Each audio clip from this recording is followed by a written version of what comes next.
4 நாளா இவர் இல்ல. இவர் வந்து 4 நாளாக நான் வந்தேன், 4 நாளாக வந்தேன்னு நான் 4 நாளாக நான் வந்து இங்கே வந்து சேர் போட்டு இந்த ஏசியை போட்டுட்டு நான் அவங்க உட்கார அங்கே இருக்கக்கூடிய நியமன அலுவலர் பார்த்தீங்கன்னா ப்ராப்பராக நோட்டீஸ் கொடுத்துருக்காரு. நிறைய கம்ப்ளைண்ட்ஸ் அவர் மேலே வந்திருக்கு. ஃபுட்டு சரியில்லை நிறையா வந்திருக்கு. இது கலெக்டருக்குமே போயிருக்கு. எனக்கு 4 வாட்டி நான் போய் கேட்குறேன், எனக்கு வாய்ப்பு கொடுத்துருக்கலாமே. ஒரு சின்ன பையன் வளர்ந்து வரான், இவங்களாம் தான் எங்களை நம்ம தூக்கி விட முடியாது சார். அப்போ நீங்கள் ஒரு வாய்ப்பு கொடுத்துருக்காங்க. இவர் வந்து 4 நாளாக நான் வந்தேன், 4 நாளாக வந்தேன்னு எங்களால் நாங்கள் உட்கார முடியாது. நான் 4 நாளாக நான் வந்து இங்கே வந்து சேர் போட்டு இந்த ஏசியை போட்டுட்டு நான் அவங்க உட்கார நல்லா கேளுங்க. இது பண்ணுப்பா அதை பண்ணுப்பான்னு சொல்லலை. வராங்க, லெட்டர் கொடுக்குறாங்க, கலெக்டரை பாருன்றாங்க. அந்த லெட்டர் நாங்கள் படிக்கும் போது தான் தெரியுது இதெல்லாம் இல்லைன்னு. பக்காவாக பிளான் பண்ணி ஒரு 3 நோட்டீஸ் கொடுத்து அதுக்கப்புறம் சீல் வைக்கிற மாதிரி வைக்கிறாங்க. கலெக்டரோட உத்தரவின் பேரில் கரெக்டாக அவர் என்ன பண்ணியிருக்காரு, எங்களோட கமிஷனர்கிட்ட ஆர்டர் வாங்கிட்டு தான் வந்து பூட்டியிருக்காரு. எஸ், க்ளோஸ் தட் இமீடியட்லி அப்படின்னு சொல்லி அவர் ஆர்டர் கொடுக்குறாரு. அவ்வளோ சாதாரணத்தில் ஒரு ஐஏஎஸ் ஆஃபீஸர் வந்து கையெழுத்து போட்ட மாட்டாருங்க. இப்போ ரைடு போகிறேன்னு வச்சுக்கோங்க, இப்போ இத்தனை கடை மூடுறேன்ல, எனக்கு அவங்களுக்கு அதை பந்தமா. ஆனால் மக்கள் பாதிக்கும் பொழுது என்னோட கடமையை நான் செஞ்சே ஆகணும். ஆடிக்கரையாக வாங்கினேன், என் ப்ரொமோஷன். அப்போது உங்களை திரும்பி பார்க்க வைக்கிறது என்ன, அந்த கார். அது ப்ரொமோஷனுக்காக நான் என்ன பண்ணேன், 2 லட்சம் 3 லட்சம் கொடுத்தேன். வந்து இஎம்ஐயில் போட்டுட்டு அந்த இஎம்ஐ இன்னொரு வரைக்கும் சரியாக கட்ட முடியாது போயிட்டுருக்கு. சின்ன கடையை ஆரம்பித்து ஆடி காரில் வந்து அவர் போட்டுட்ருக்காருங்க. புரியுதுங்களா? எங்களுக்கு சின்ன கடையும் அதே தான், ஸ்டார் ஹோட்டலும் எங்களுக்கு அதே தான். ரீசெண்ட் டைமில் வந்து பார்த்தீங்கன்னா இந்த வீடியோ வந்து வைரலாக போயிட்டு இருந்துச்சு. எல்லாருமே இதை பற்றி தான் பேசிட்டு இருந்தாங்க. நம்ம அப்பு கடை பிரியாணி இருக்குங்களா, அந்த வீடியோஸ் பற்றி தான் பேசிட்டு இருந்தாங்க. அவர் நிறைய அந்த நெஞ்சில் அடிச்சுட்டு அந்த வீடியோஸ்லாம் போட்டிருந்தாரு. அந்த வீடியோ ஆக்சுவலாக வைரலாக இருந்துச்சு. 21 மில்லியன் வந்து வியூஸ் அதுக்கு கிடைச்சிருந்துச்சு. மக்கள்லாம் அதிக பேர் வந்து அவருக்கு சப்போர்ட் பண்ணிட்டு இருந்தாங்க. வந்து நம்ம ஒரு சைடு மட்டும் பார்க்கக்கூடாது, இந்த பார்ட் ஆஃப் அனதர் சைடையும் நம்ம பார்த்து தான் ஆகணும். அது அனதர் சைடில் என்னன்னா, நம்ம அந்த ஃபுட் சேஃப்டி ஆஃபீஸர் மேலே தப்பா இல்லை அப்போ கடை இவரு மேலே தப்பா அப்படின்னு சொல்லிட்டு நம்ம யார் மேலே தப்பு அப்படிங்கிறத இந்த வீடியோவில் ஃபுல்லாக டீட்டெயில் பார்க்க போகிறோம். இவங்க சைட்லேருந்து இவங்க தரப்புலேருந்து என்ன சொல்லியிருக்காங்க, அந்த இவங்க தரப்புலேருந்து என்ன சொல்லியிருக்காங்க அப்படிங்கிறத நம்ம ஃபுல்லாக சொல்ல போகிறோம். யார் மேலே தப்பு அப்படிங்கிறத நீங்களே முடிவு பண்ணிக்கோங்க. வர முடியாதா, பிச்சர்ரா நாய்களே, பிச்சர்ரா அப்படிதான் ட்ரீட் பண்ணுவானுங்க. பிச்சர்ரா அப்படிதான் பண்ணுவாங்க. சை அந்த காரியத்தை கொண்டா பார்த்தலாம்.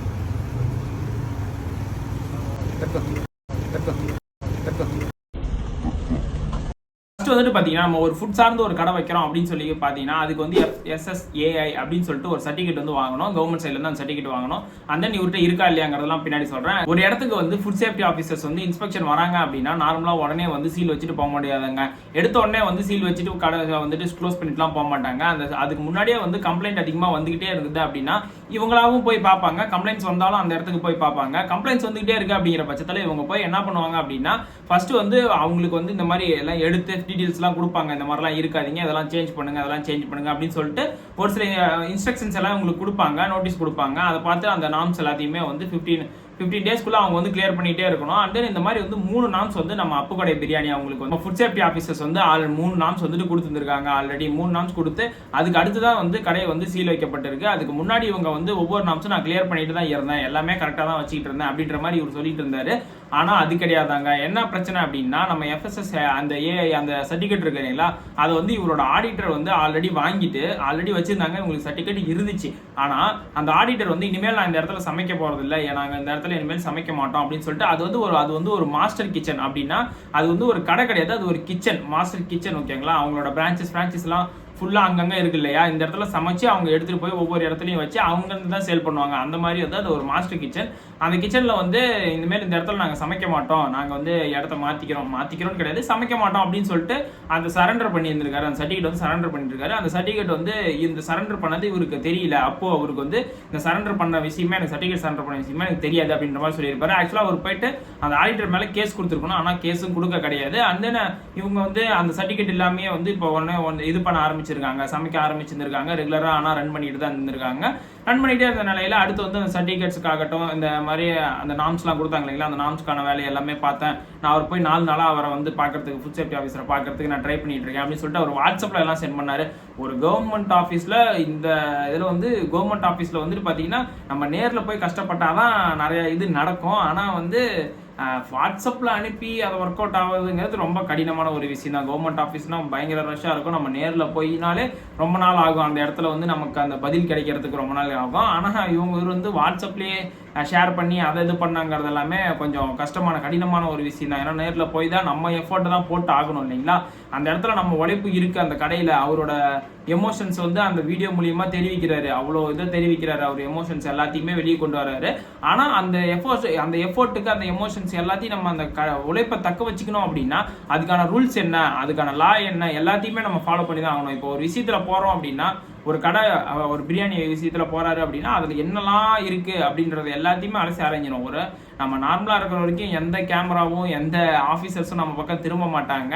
நம்ம என்னைக்கு வந்து ஒரு இடத்துல பெரிய ஆள் ஆகிறோமோ அப்போ தான் நம்மளை வந்து எல்லாம் திரும்பி பார்ப்பாங்கன்ற மாதிரி தான் இருந்திருக்கு. நம்ம லாஸ்ட் சேனலில் காப்பிரைட்ஸ் கூட அந்த மாதிரி தான் வந்தது. என்னன்னா நம்ம நார்மலாக இருக்கும் போதெல்லாம் காப்பிரைட்ஸ் எதுவுமே கிடைக்கல, எதுவுமே வரதில்லை. நம்ம சேனலை வந்து வியூஸ் போக ஆரம்பிக்க அப்போ தான் நமக்கு காப்பிரைட்ஸ் கொடுக்க ஆரம்பிச்சாங்க, அந்த சேனல் பேன் ஆனிச்சு இல்லைங்களா. இந்த மாதிரி நம்ம எஃபோர்ட் போட்டிருப்போம், அது எவ்வளவோ உழைப்பு இருக்கும், நம்மளோட உழைப்பு, நம்ம எமோஷன்ஸ் எல்லாமே கொண்டு வரது எல்லாமே கரெக்ட் தான். ஆனால் இந்த காசு இல்லாதவங்கலாம் மேலே வருது அப்படின்லாம் சொல்லியிருக்காரு இல்லையா. அதில் வந்து அந்த வீடியோஸ் எல்லாம் சொல்லியிருப்பாரு, நீலாம் வந்து இனிமேல் சரக்கு தான் அடிக்கணும், நீ இந்த திருடப்போ அப்படின்ற மாதிரிலாம். திருடப்போ மீன்ஸ் நீ சரக்கு தான் அடிக்கணும், நீ இனிமேல் எந்த வேலைக்கும் போகக்கூடாது, காசு இல்லைனா மேலே வர முடியாதுன்னு நினைக்கிறவங்களாம் இந்த புதுசாக வர ஆண்டர்பிரினர்ஸ்க்குலாம் வந்து பார்த்தீங்கன்னா அவங்களுக்கு வந்து ஒரு டாமினேட் பண்ணுற மாதிரி இருக்குது. அப்படி இருக்கக்கூடாது, மோட்டிவேஷனலாக தான் இருக்கணும். ஒரு சொல்கிற வார்த்தை எல்லாமே அந்த மாதிரி சொல்லியிருப்பாரு. அப்படிலாம் கிடையாது. நம்ம லா வந்துட்டு பார்த்தீங்கன்னா நல்லா நீட்டாக தான் இருக்குது, லீகலாக தான் எல்லாமே கரெக்டாக தான் இருக்குது. நம்ம வந்து அதை கரெக்டாக பார்த்துட்டு நம்ம மூவ் பண்ணோம் அப்படின்னா நமக்கு எல்லாமே வந்து சக்ஸஸ்ஃபுல்லாக தான் அமையும். இதை பார்த்துட்டு நிறைய பேர் வந்து டாமினேட் ஆவாங்க. ஒருவேளை காசு இருந்தால் தான் முன்னுக்கு வர முடியுமோ, நம்மளாலாம் வர முடியாது அப்படின்னு சொல்லிட்டு எல்லாத்தையும் முன்னுக்கு வர வைக்கிறதுக்கு தான் வந்து நம்ம கவர்மெண்ட் ட்ரை பண்ணுவாங்க, நம்ம கவர்மெண்ட் ஆஃபீஸர்ஸ் ட்ரை பண்ணுவாங்களே தவிர யாரையுமே வந்து டாமினேட் பண்ணோம் அப்படின்னு நினச்சி இது பண்ண மாட்டாங்க. போட்டியில் வந்துட்டு பார்த்தீங்கன்னா போட்டி இருக்கும். ஆக்சுவலாக ஒரு ஃபீல்டு போகிறோன்னா அந்த ஃபீல்டில் போட்டி எல்லா இடத்துலையுமே இல்லாமல் இருக்காது, எல்லா இடத்துலையுமே போட்டி இருக்கும். ஆனால் அதுக்காக வந்து அவங்கள டவுன் பண்ணுவாங்க, டாமினேட் பண்ணுவாங்கிறது எல்லாத்தையுமே வந்து நம்ம ஏற்றுக்க முடியாத ஒரு விஷயம். தப்பரா பணம் இல்லாத மேலெல்லாம் வர முடியாது, பணம் இல்லாதவன் மேலே வளர முடியாது. கடைசி வரைக்கும் நீ பிச்சை தான் எடுக்கணும், கடைசி வரைக்கும் நீ சரக்கு தான் அடிக்கணும். சரியா? யாருக்கும் வேலை கிடையாது.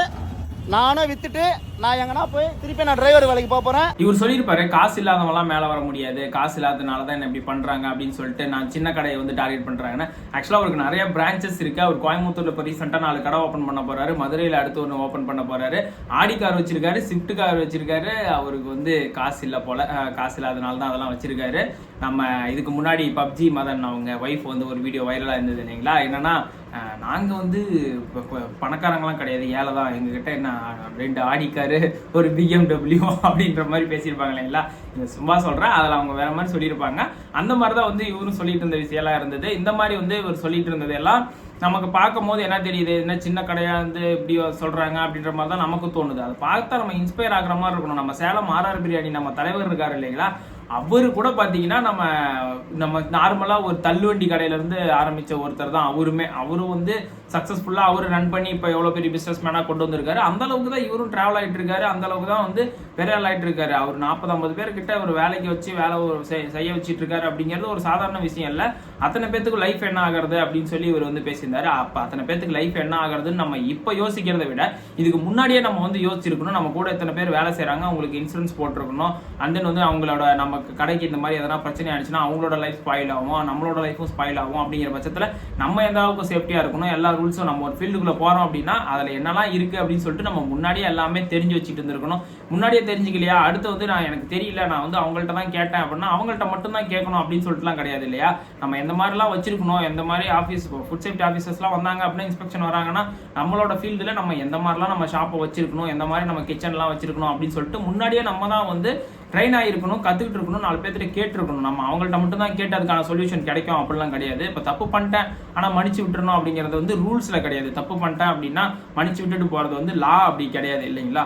அவங்களோட வேலையில் அவங்க கரெக்டாக இருக்காங்க, அந்த வேலையை தான் அவங்க பார்த்துட்டு போயிருக்காங்க. நம்மளோட வேலையில் நம்ம கரெக்டாக இருந்தால் அவங்க அதை செஞ்சிருக்கவே மாட்டாங்க. எதுக்காக வந்து அவர் கடைசியில் வச்சாங்க அப்படின்னு சொல்லிட்டு இந்த இன்ஸ்பெக்ஷன் ஃபுட் ஆஃபீஸர்ஸ்லாம் என்ன சொல்கிறாங்கன்னா, இன்ஸ்பெக்ஷன் போகும்போது என்ன பண்ணியிருக்காங்கன்னா தரையெல்லாம் போட்டு சமைச்சிருந்துருக்காங்க. அதெல்லாம் நிறைய வாட்டி வான் பண்ணி அவங்க செய்யவே இல்லை, அப்படியே தான் பண்ணிக்கிட்டே இருந்தாங்க. அந்த திரும்ப எங்களுக்கு கம்ப்ளைண்ட் வந்துகிட்டே இருந்தது. அதனால தான் நாங்கள் போயிட்டு திரும்ப ஆக்ஷன் எடுக்கிறதுக்கு போனோம். அப்பயும் வந்து அந்த மாதிரி தான் இருந்துச்சு அப்படின்னு சொல்லியிருந்திருக்காங்க. ஆனால் இது ஒரு வீடியோ வந்து ரிலீஸ் பண்ணியிருக்காங்க, அந்த கிச்சன்லாம் அந்த மாதிரி இருக்குது அப்படின்னு சொல்லிட்டு. அது புயல்னால ஒரு டைம் வந்து அந்த இடமே வந்து நாஸ்தியாக இருந்துச்சான். அது வந்து பழைய வீடியோ அப்படின்னு சொல்லிட்டு நம்ம அப்பு அவர் சைட்லேருந்து சொல்கிறாங்க. புயல்னால நாஸ்தியாக இருந்ததுனால அந்த இடத்துல வந்து நாங்கள் போயிட்டு ஒரு இதை கிரியேட் பண்ணோம். இந்த இடத்துல வீடியோ வந்து ஒருத்தவங்க வந்து எடுத்துட்டான், அந்த எடுத்ததை வச்சு அது டோர் ஓப்பன் ஆகிட்டு இருந்திருக்கு, தெரியாமல் ஓப்பன் ஆகிட்டு இருந்திருக்கு. அது வந்து சொல்கிறாரு, நானும் அதை கன்வே பண்ணுறேன். அவர் சொன்னால் தான் கன்வே பண்ணிட்டு இருக்கேன். ஆக்சுவலாக அந்த டோர் வந்து ரெயின் புயலால் வந்து ஓப்பன் ஆகிட்டு இருந்திருக்கு. ஓப்பன் ஆனதுனால உள்ள எல்லாத்தையுமே வீடியோ எடுத்துருக்காங்க. எடுத்து அந்த வீடியோ வந்து ரீசெண்டாக நடந்த மாதிரி காட்டிட்டு இருக்காங்க அப்படின்னு சொல்லிட்டு அவர் தரப்புலேருந்து சொல்லியிருக்காரு. அந்த video fake, old video fake கிடையாது, ஓல்டு வீடியோ அப்படின்ற மாதிரி சொல்லியிருக்காரு. அது வந்து ஓல்டு கிச்சன் அப்படின்னு சொல்லியிருக்காரு. புதுசாக இருந்த கிச்சன்ஸில் எல்லாத்தையுமே வந்து வேற இடத்துல தான் சமைச்சிட்டு இருக்கோம், அந்த இடமே வந்து நீட்டாக தான் வச்சிருந்தோம் நாங்கள் அப்படின்னு அவர் சைட்லேருந்து சொல்கிறாரு. கவர்மெண்ட் ஆஃபீஸ்லாம் வந்து பார்த்தீங்கன்னா அவ்வளோ சீக்கிரம் வந்து ஒரு ஆக்ஷனை ஈஸியாக எடுத்துட மாட்டாங்க. அந்த சீல் வைக்கிறதுங்கிறதுக்கு ஒரு பெரிய ப்ரொசீஜராக இருக்கும். அவங்களுக்கு மேலே கொஸ்டின்ஸ் வந்து அதிகமாக ரைஸ் பண்ணிகிட்டே இருந்திருப்பாங்க. ஆக்சுவலாக நம்ம ஒரு சப்ஜெக்ட்டில் வந்து ஃபெயில் ஆக்கிட்டாங்க அப்படின்னா கூட ஸ்டூடெண்ட்ஸ்க்கு வந்து ரைஸ் பண்ணுறது கொஸ்டின் ரைஸ் பண்ணிகிட்டே இருப்பாங்க. எதுக்கு ஃபெயில் ஆகுனீங்க, எதுக்கு எக்ஸாம் எழுத விடாமல் பண்ணீங்க, செமஸ்டர் நீங்கள் எழுத யாராவது விடலை அப்படின்னு சொல்லி பார்த்தீங்கன்னா உங்கள் காலேஜில் வந்து உங்களை செமஸ்டர் யாருன்னா எழுத விடாமல் இருக்காங்க அப்படின்னா நீங்கள் வந்து அவங்களுக்கு எதிராக வந்து நீங்கள் கம்ப்ளைண்ட் ரைஸ் பண்ணலாம். ஆக்சுவலாக எதனால எழுத விடல அப்படிங்கிறதுக்கு அவங்க வந்து பதில் சொல்லியே ஆகணும் இல்லைங்களா. அந்த ஃபீஸ் கட்டாமல் எழுத விடாமல் இருக்காங்க இல்லைங்களா, அந்த மாதிரி ஸ்டூடெண்ட்ஸுக்கு சொல்கிறேன். அந்த மாதிரி தான் இதுமே ஒருத்தர் வந்து நம்ம தப்பு பண்ணுறாங்க அப்படின்னா அவங்களுக்கு மேலே இருக்கவங்க கொஸ்டின் ரைஸ் பண்ணிட்டே இருப்பாங்க. அவங்களுக்கு அவங்க பதில் சொல்லி தான் ஆகணும். அதனால் அவங்க ஈஸியாக அந்த அளவுக்கு இன்ஸ்பெக்ஷனுக்கு வந்திருக்க மாட்டாங்கிறத விட சீல் வச்சிருக்க மாட்டாங்க. இன்ஸ்பெக்ஷனுக்குலாம் எல்லா இடத்துக்குமே வருவாங்க. அதுக்கு அவங்களுக்கு ஃபுல் ரைட்ஸ். ஒரு ஐஏஎஸ் கலெக்டர் வந்து பார்த்தீங்கன்னா அவ்வளோ சீக்கிரம் வந்து அந்த கடையை சீல் வைக்கிறதுக்காகட்டும் ஒரு ஆக்ஷன் எடுக்கிறதுக்காகட்டும் ஈஸியாக வந்துட்டு சைன் பண்ணிட மாட்டாங்க இல்லைங்களா. அவங்க சைன் வந்து பார்த்தீங்கன்னா அவ்வளோ வேல்யூவான ஒரு விஷயமா இருக்கும். ஆக்சுவலாக ஃபுட் விஷயத்தில் என்ன அப்படின்னா, அதாவது எஸ்எஸ் ஹைதராபாத், அது எவ்வளோ பெரிய கடை இல்லைங்களா, அந்த கடையிலே வந்து நான் இப்போ சாப்பிட்ட ரீசெண்ட் டைமில் வந்துட்டு சாப்பிட்டதுனால 45 பேர் பக்கமாக வந்து ஹாஸ்பிட்டல் அட்மிட் பண்ணியிருக்காங்க. அந்த மாதிரிலாம் வந்துட்டு நியூஸ் ஸ்ப்ரெட் ஆகிட்டு இருந்தது.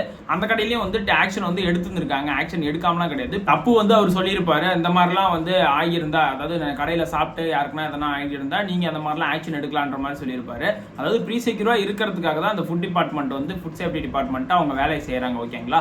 அதனால வந்து அவங்கள நம்ம குறைலாம் சொல்ல முடியாது. அவங்கள குறை சொல்றதுனால நமக்கு வந்து வர முடியாது. உங்களுக்கும் பர்சனல் விஜென்ஸ் அப்படிங்கிறது எதுவுமே கிடையாது. அவங்க மக்களுக்காக அவங்களும் செயல்படுறாங்க, நீங்களும் மக்களுக்காக தான் செயல்படுறீங்க. ஓகேங்களா. ஆக்சுவலா இந்த ஃபுட்னால வந்து பாத்தீங்கன்னா அந்த மோஷன் போகும்போதெல்லாம் இறந்துருக்காங்களா நிறைய பேர், வந்துட்டு இந்த டயரியால இறந்து போயிருக்காங்க, இந்த மாதிரி கோமா ஸ்டேஜுக்குலாம் போயிருந்திருக்காங்க இந்த மாதிரி ஃபுட் எல்லாம் சாப்பிட்டுட்டு அப்படின்னு சொல்றாங்க. இவர் வந்து சொல்லியிருப்பாரு, வீட்டில் செய்யற ஃபுட் அப்படின்னா நம்ம ஹைஜீனே கிடையாது. நம்ம வீட்டில் செய்யற ஃபுட்டு ஹைஜீன் தாங்க. ஒரு ஹோட்டலில் செய்யறதுக்கும் வீட்டில் செய்யறதுக்கும் நிறைய வித்தியாசம் இருக்கு. அந்த இடத்துல ஒருத்தவங்களுக்கு நடந்தா அது எவ்வளோ பேருக்கு நடக்கும், ஒரு இடத்துல அப்படி நடக்கிற மிஸ்டேக்னால. அண்ட் தென் வந்து நம்ம வீட்டில் வந்து இந்த மசாலாஸ் இதெல்லாமே வந்து அங்கே இன்க்ரீடியன்ஸ்லாம் அதிகமாக ஆட் பண்ணுறாங்க இல்லைங்களா டேஸ்ட்டுக்காக. அதெல்லாம் நம்ம வீட்டில் அதிகமாக செய்ய மாட்டோம், அதிகமாக வந்து ஆட் பண்ண மாட்டோம், அந்த டேஸ்ட்டுக்காக ஆட் பண்ண மாட்டோம். நம்ம வீட்டு சமையலுங்கிறது அது தனி தான். என்னைக்குமே ஹோட்டல் சமையலுங்கிறது தனி, வீட்டு சமையலுங்கிறது தனி தான். ஓகேங்களா. அது ரெண்டு இதுக்குள்ள நம்ம மிங்கிள் பண்ணக்கூடாது. இவர் போட்ட இந்த வீடியோவால வந்து பாத்தீங்கன்னா நிறைய பேர் வந்துட்டு ஒரு சில வீடியோஸ்லாம் இப்போ வந்து தப்பு பண்றாங்க அப்படின்னா அது இந்த அட்வான்டேஜா எடுத்துக்கிட்டு பீப்புள் நமக்கு சப்போர்ட் பண்றாங்க, நம்ம வீடியோ போடுவோம் அப்படின்னு சொல்லிட்டு இங்க பாருங்க நான் எந்த தப்புமே பண்ண கிடையாது, ஆனா என்ன வந்துட்டு எல்லாம் அரெஸ்ட் பண்றாங்க, அந்த மாதிரி கடைசியில் வைக்கிறாங்க, நான் தப்பு பண்ணல, என்ன போலீஸ் பிடிச்சிட்டு போறாங்கன்னு சொல்லி அவங்க வீடியோஸ் போட்டுக்கிட்டே இருக்காங்க. இந்த திருடங்களாம் வீடியோஸ் போட ஆரம்பிக்கிறாங்க, இன்னொருத்தவங்க யாரா வீடியோஸ் போட ஆரம்பிக்கிறாங்கன்னா அவங்களுக்கு எல்லாத்துக்குமே வந்து போலீஸ் இப்போ வந்து அடுத்து அவங்க அரெஸ்ட் பண்றதுக்கு பயப்படுவாங்க. பீப்புள் சப்போர்ட் பண்றாங்க, அவங்கள போய் அரெஸ்ட் பண்ணா நம்மளுக்கு எதனா பிரச்சனை வந்து நம்ம சஸ்பெண்ட் பண்ணுவாங்க, ட்ரான்ஸ்ஃபர் பண்ணுவாங்கன்னு சொல்லிட்டு போலீஸ் வந்து பயப்படுவாங்க. அந்த மாதிரி இவங்க ஃபுட் சேஃப்டி ஆஃபீஸர்ஸ்ட்ட வந்து இவங்க இது பண்றாங்க அப்படின்னா, அந்த மாதிரி வீடியோ போட்டு பீப்புள்ஸ் எல்லாம் சப்போர்ட் பண்றாங்க அப்படின்னா அடுத்த ஆக்ஷன் வந்து அவங்க போய் எடுக்கிறதுக்கு யோசிப்பாங்க இல்லைங்களா. அந்த மாதிரி யோசிக்க வச்சுட்டோம் அப்படின்னா நமக்கு தான் கேடு, பீப்புள் நம்ம மக்கள் நமக்கு தான் வந்து கேடு. அதை தான் நம்ம யோசிக்க வேண்டிய ஒரு விஷயமா இருக்கு. உங்களுக்கு ஒரு கேள்வி இருக்கும், இந்த ஃபுட் சேஃப்டி டிபார்ட்மெண்ட்லாம் வந்து சின்ன கடையெல்லாம் தான் டார்கெட் பண்ணுவாங்க, பெரிய கடைக்கெல்லாம் போக மாட்டாங்க அப்படின்னு சொல்லிட்டு. ஆக்சுவலாக அந்த மாதிரி உங்களுக்கு ஒரு கேள்வி இருந்தால் அவங்க ட்விட்டர் பேஜ் ஆகட்டும் அவங்க எல்லாத்தையுமே நீங்கள் வந்து ஃபாலோ பண்ணி பாருங்க. அவங்க எங்கெங்கெல்லாம் வந்து அவங்க இன்ஸ்பெக்ஷன் நடத்துறாங்க, எந்தெந்த இடத்தெல்லாம் வந்து எந்தெந்த ஹோட்டல்ஸ் எல்லாம் இப்படி நடந்திருக்கு, அவங்களாம் எந்தெந்த இடத்துல சீல் வைக்கிறாங்க, எந்தெந்த இடத்துல வந்துட்டு அவங்க வான் பண்றாங்கிறது முதற்கொண்டு எல்லாத்தையுமே வந்து அவங்க ட்விட்டர் பேஜில் அப்டேட் பண்ணிட்டே தான் இருப்பாங்க. அவங்க அந்த ஃபுட் சேஃப்டி ஆஃபீஸர்ஸ் வந்து அவங்களோட வேலையை எல்லாமே செஞ்சுட்டு தான் இருக்காங்க கரெக்டா. ஓகேங்களா. அப்புறம் இவர் சொல்லியிருப்பாரு, என்ன சொல்லியிருப்பாருன்னா, குவாலிட்டியா கொடுக்கறதுனால எனக்கு வந்து கடன் ஆயிடுச்சு, நான் கடனாளியா இருக்கேன், நான் கார் வாங்கினதெல்லாம் ஒரு ப்ரொமோஷன் தான், அந்த மாதிரி சொல்லியிருப்பாரு. குவாலிட்டியா இல்லைன்னா நான் வந்து கடனா இருக்க மாட்டேன், சம்பாதிச்சிருப்பேன் பணக்காரங்களா அப்படின்னு சொல்லியிருப்பாரு. அப்படிலாம் கிடையாதுங்க. எல்லா இடத்துலையுமே வந்து குவாலிட்டியா நம்ம அதுக்கான தகுந்த மாதிரி நம்ம லாபத்தோட கன்ஃபார்மா கொடுக்க முடியும். நம்மளால கொடுக்க முடியலன்னா அந்த இடத்துல நம்ம வேலை செய்யறதுங்கிறது வேஸ்ட். ஓகேங்களா. வேஸ்டா யாருன்னா வேலை செய்வாங்களா? அந்த உழைப்புக்கு ஏற்ற ஊதியம் இல்லாம யாரும் அந்த இடத்துல வேலை செய்ய மாட்டாங்க. நம்மளும் சேர்த்து தான் சொல்றேன், யாருமே செய்ய மாட்டோம். நம்ம அந்த பிரைஸுக்கு ஏற்ற மாதிரியான குவாலிட்டி, நம்ம குவாலிட்டி பிரைஸ் ரேஞ்சு எல்லாமே வந்து நியாயமான விலையில நியாயமா கரெக்டா கொடுக்கறதுனா கொடுக்கலாம். கண்டிப்பா கொடுக்க முடியாமலாம் கிடையாது, கன்ஃபார்மா நம்மளால வந்து கொடுக்க முடியும். அந்த நம்ம ஆர்ஆர் பிரியாணி நம்ம தலைவர் வந்து சொல்லியிருப்பாரு, இவங்க எமோஷனல்ல பேசிட்டு இருக்கான், அந்த பையன் பேசுறத பார்த்தா எமோஷனலா பேசுற மாதிரி தான் இருக்கு, எமோஷனலா தான் அவன்லாம் அவ்வளவு பேசிட்டு இருக்கான். அண்ட் தென் வந்து என்ன சொல்லியிருப்பாருன்னா, இது இன்னும் மீண்டு வரணும், லாலாம் தெரிஞ்சுக்கணும். அவங்க வந்து என்ன மாதிரி ஒரு கீழே இருந்து ஒரு கடையில இருந்து தான் வந்திருக்கா, பெட்டி கடை தான், தள்ளுவண்டி கடையில இருந்து தான் வந்திருக்காப்ல. வந்திருந்தாலும் சரி ரைட்டு தான், அண்ணன் எல்லாமே லாலாம் கற்றுக்கிட்டு அதெல்லாம் தெரிஞ்சு புரிஞ்சு நடந்துக்கணும் அவரு அப்படின்னு அவர் வந்து அட்வைஸ் பண்ணியிருந்திருப்பாரு நம்ம அப்பு கடை பிரியாணிக்கு. நம்ம சேலம் ஆர்ஆர் பிரியாணி ஓனர் வந்து பார்த்தீங்கன்னா அவருக்கு அட்வைஸ் பண்ணியிருப்பாரு. அவர் வந்து வீடியோ போட்டு எல்லாத்திட்டையும் சொல்லிட்டு இருக்காரு இல்லைங்களா, இந்த மாதிரி பண்ணுறாங்க அப்படி இப்படின்னா. அந்த மாதிரி அந்த ஃபுட் சேஃப்டி ஆஃபீஸர்ஸ்லாம் வந்து அவங்களால பண்ண முடியாது. அவங்க சைட்லேருந்து ப்ரெஸ்ஸில் மட்டும்தான் ரிப்போர்ட் கொடுக்க முடியும். அண்ட் தென் இப்போ வந்து பார்த்தீங்கன்னா இன்டர்வியூஸ்லாம் நிறைய எடுக்க ஆரம்பிச்சிருக்காங்க. அது மூலியமாக தான் இவர் போட்ட வீடியோ வைரல் ஆனால அவங்க சைட்லேருந்து எக்ஸ்ப்ளனேஷன் கொடுத்துட்டு இருக்காங்க. இந்த மாதிரி தான் அவங்களால செய்ய முடியும் இல்லைங்களா. இவர் மாதிரி இன்ஸ்டாவில் இந்த மாதிரிலாம் வீடியோ போட்டு வீடியோ எடுத்து அந்த இன்னும் ஒரு காம்படிட்டராக அவங்க காம்படிஷனாக பண்ணிட்டு இருக்க முடியும்னு நினைக்கிறீங்க?